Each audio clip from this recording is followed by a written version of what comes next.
मेरी वीडियो तमाम तर इन्फ्लुएंसर्स के लिए है जो सिर्फ एक मैसेज मिलने पर किसी भी ब्रांड या दीगर बिजनेसेस की प्रमोशन करने के लिए उनकी लोकेशंस पर पहुंच जाते हैं। शहर लाहौर के डीएचए में एक ऐसा अफसोसनाक वाकया पेश आया है जिसमें दो बड़े इन्फ्लुएंसर्स को एक प्रमोशन वीडियो बनाने के लिए बुलाया जाता है और वीडियो तो अलबत्ता नहीं बनती, लेकिन उनके साथ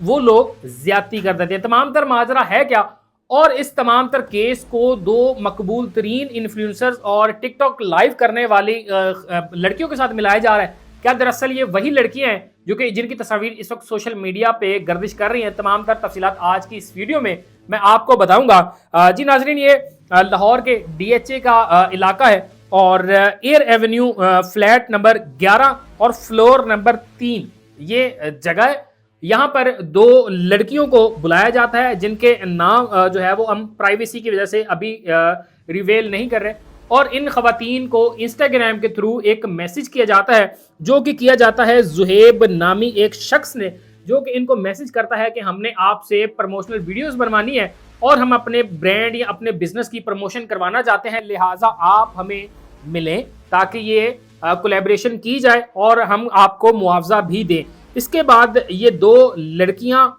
उन लड़कों के राब्ते के बाद, जुहेब नामी ये पहला शख्स है, इनके साथ जब राब्ता होता है, राब्ता करने के बाद जो जगह का तायन किया जाता है, जो जगह डिसाइड की जाती है कि जहां पर हमारा स्टूडियो है, आपने हमें उससे पहले एक जगह पे मिलना है। और ये तकरीबन शाम 4 बजे का वाकया है। डीएचए फेज 8 मैकडॉनल्ड जो कि एक ब्रांड है फूड का, वहां पर इनकी मुलाकात तय होती है और वहां पर मिलने के बाद इन दो इन्फ्लुएंसर लड़कियों को ये जुहेब नामी लड़का अपनी गाड़ी में बुलाता है और इनको अपने साथ बिठाकर अपने फ्लैट पर ले जाता है, जो कि DHA air Avenue flat number 11 जो कि तीसरे फ्लोर पर मौजूद है। और जब ये लड़कियां वहां पर चली जाती हैं और जाने के बाद जैसे ही फ्लैट का दरवाजा ओपन होता है, ये अंदर एंटर होती हैं। एंटर होते ही जब ये देखती हैं कि यहाँ पर स्टूडियो के तर्ज की कोई चीज़ मौजूद नहीं है या शूट और प्रमोशन के हवाले से किसी तरह के कोई इक्विपमेंट मौजूद नहीं है, ऐसे में ये खुद को खतरे में समझते हुए वहां से राह फरार यानी कि अपने आप को सेफ करने की कोशिश करती हैं।